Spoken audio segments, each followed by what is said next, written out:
নাবালিকাকে ধর্ষণ ও খুনের ঘটনায় জড়িত দীনবন্ধু হালদারকে ফাঁসি ও শুভজিৎ হালদারকে যাবজ্জীবন কারাদণ্ডের নির্দেশ দিল জঙ্গিপুরের অতিরিক্ত জেলা ও দায়রা আদালত। জঙ্গিপুরের অতিরিক্ত জেলা ও দায়রা আদালতের বিচারক অমিতাভ মুখার্জি এই সাজা ঘোষণা করেন। উল্লেখ্য, গত 13ই অক্টোবর ফারাক্কার রেল কলোনি এলাকায় এক নাবালিকা তার দাদুর বাড়িতে বেড়াতে এসে খেলা করার সময় নিখোঁজ হয়ে যায়।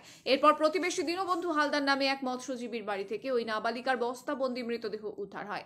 এরপর এলাকাবাসীরা দীনবন্ধু হালদারকে মারধর করে এবং পুলিশ গিয়ে তাকে উদ্ধার করে এবং গ্রেফতার করে। পরবর্তীতে পুলিশ ধর্ষণ, গণধর্ষণ, খুন, তথ্য প্রমাণ লোপাট ও পক্সো আইনে মামলা করে।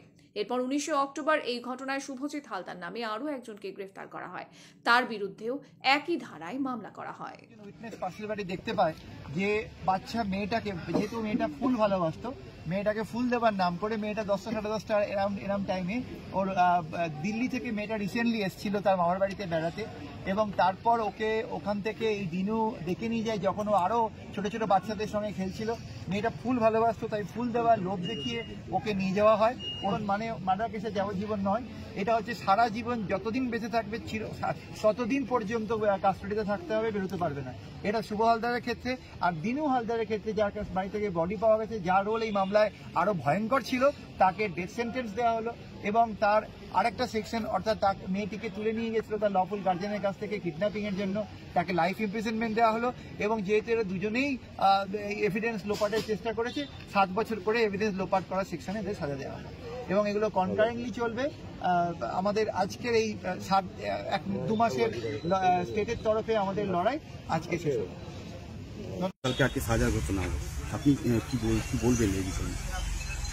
আমি একটাই শুধু জানি, ও অন্যায় করছে, শাস্তি পাক, কিন্তু ওর ফাঁসিটা যেন না হয়, ও সাজা পাক। নাহলে আমার ছেলেটাকে নিয়ে আমি কি করে মানুষ করব? আমাদের জিনিসপত্রগুলো পাচ্ছি না, আমি ডকুমেন্টস পাচ্ছি না, বাড়িতে ফিরতে পারছি না। বাড়িতে ফিরতে পারছেন না কেন?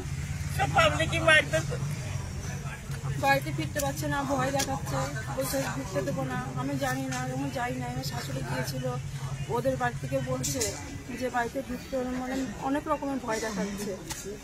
আপনারও বাড়ি ঢুকতে পারছেন না? না, আমি যাইনি, আমার শাশুড়িকে পাঠিয়েছিলাম, ওদের ঢুকতে দিচ্ছে না। ও যে ঘটনাটা ঘটিয়েছে সেটাও তো একটা ভিন্ন ঘটনা। হ্যাঁ, সে করেছে, আমরা তো শিকার যাচ্ছি, অন্যায় করে নিয়েছে। এখন কি করব? সে বাচ্চাটাকে তো ফেরত আনতে পারবো না। কথা হয়েছে কি আপনার স্বামীর সঙ্গে? না, কথা হয়। কি চাইছেন, মানে কি সাজা চাইছেন তাহলে আপনি? ও জেল হোক, আমি এটাই চাইছি, ও জেল হোক, যাতে কোনো না হয়।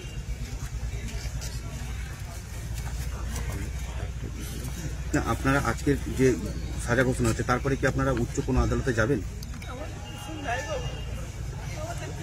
যাবো।